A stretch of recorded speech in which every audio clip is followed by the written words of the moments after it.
আপনারা আমার হাতে যে একটা অ্যাডজাস্টেবল অ্যাডাপ্টার দেখতে পাচ্ছেন, এটা হচ্ছে 925 মডেলের একটা অ্যাডজাস্টেবল অ্যাডাপ্টার, যার ভোল্টেজ হচ্ছে এটা 9 ভোল্ট থেকে শুরু করে 24 ভোল্ট।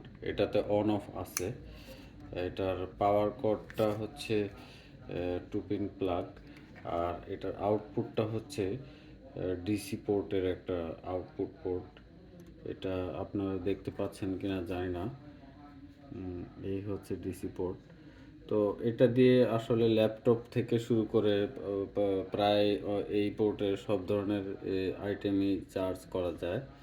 তো আপনারা অনেকেই জানেন ল্যাপটপের চার্জিংয়ের জন্য 19.5 ভোল্টের প্রয়োজন হয়।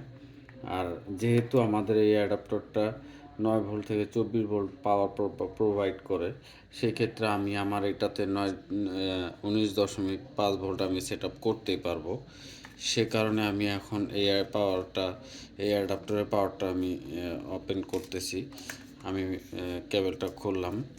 এখন আমি এটাতে লাইনটা দিব। লাইনটা দিলে এটাতে পাওয়ার আসবে।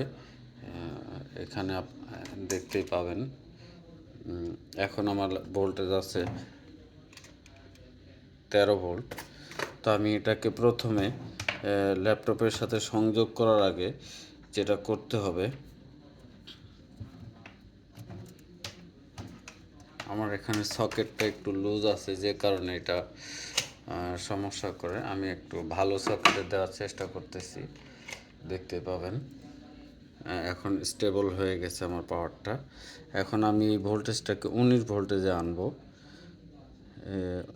কমায়ের দিকে গেছে, এই যে এখন আমি এটাকে 18 করছি, 17, এই যে 19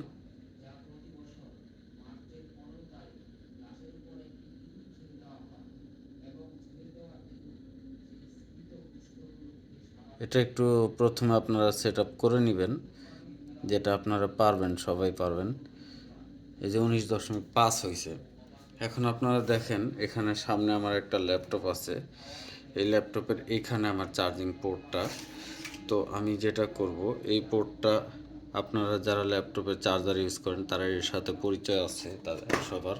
তো আমি এটা ল্যাপটপে প্রবেশ করলে আমার এখানে চার্জিং লাইট যদি শো করে, দেন আমার চার্জারটা চার্জ হয়, সেটা আপনারা বুঝতেই পারবেন। সো আমি এখন লাইনটা দিয়ে দিলাম। আমার মনে হয় আপনারা দেখতে পাচ্ছেন আমার চার্জিং ইন্ডিকেটর শো করতেছে। অর্থাৎ আমি যখন পাওয়ারটা দিছিলাম ল্যাপটপের ডিসকানেক্ট অবস্থায়, তখন আমার 19.5 ভোল্ট শো করছিল। এখন এটাতে লোড দেওয়ার পরে এটা 19.2 ভোল্টে আসছে, তার মানে এটা পাওয়ার নিচ্ছে ঠিকঠাক। তো আমি এখন ইচ্ছা করলে চাইলে এটাকে আমি এই 2 ভোল্টকে বাড়ায় আমি 19 পাস করতে পারবো। এটা আপনারা দেখেন, এখন আমি 19 পাস করতে পারছি।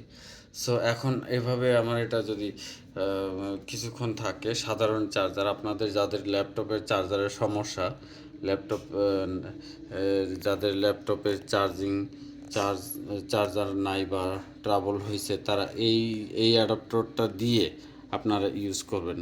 তো সেক্ষেত্রে কিছু সাবধানতা আমি বলবো। এই যে আমি এখন আপনাদের দেখাই, আমি এটা ভোল্টেজ আরও বাড়াইবো। দেখেন 20 ভোল্ট করছি, কোনো সমস্যা নাই। আমি এটা 21 ভোল্ট করছি, কোনো সমস্যা নাই।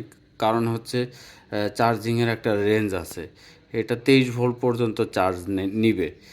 তো আপনারা বেসিক চার্জিংটাই সবসময় ইউজ করবেন, 19.5 করবেন। 19.5 ভোল্টে এটা স্মুথ চার্জ হবে। আর যদি কমায় দিলে চার্জ হবে না।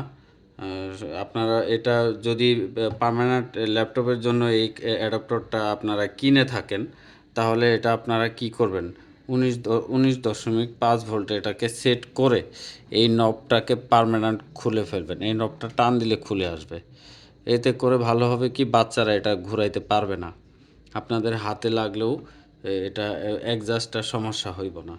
যে কারণে আপনারা যদি পার্মানেন্ট ল্যাপটপের জন্যই যদি এটা ইউজ করেন, সেই ক্ষেত্রে আপনারা অবশ্যই এটা 19 ভোল্টের সেট আপ দিয়ে তারপরে এই নবটাকে খুলে রাখবেন। তাহলে আপনার ভোল্টেজটা হয়তো মুভমেন্ট হওয়ার চান্স থাকবে না। এটা থাকলে যে কেউ এটা ঘোরাইতে চাইবো। তো এটা ছিল এই ল্যাপটপ ইউজের জন্য এই অ্যাডাপ্টারটার একটা ব্যবহার বিধি আমার একটা ছোট করে টিউটোরিয়াল। আপনারা এভাবেই যদি ব্যবহার করেন তাহলে আপনার ল্যাপটপের জন্য একটা পারফেক্ট অ্যাডাপ্টার এটাই হয়ে যাবে।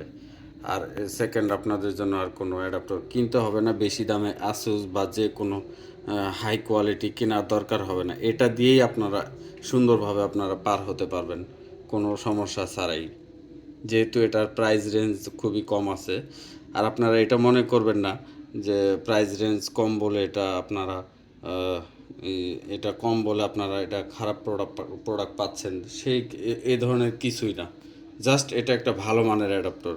এটা দিয়ে খুব ভালোই এবং ভালো স্পিডেই চার্জ হয় এবং এটা চার্জও খুব টেকসই হয়। তো যা হোক, আমি আশা করি আমি যে অ্যাডাপ্টারটার বর্ণনা দিলাম আপনাদের, আপনারা ভালো করে বুঝতে পারছেন। আপনাদের প্রয়োজন হইলে আপনারা এটা পারচেস অর্ডার দিতে পারবেন আমাদের দ্বারা যে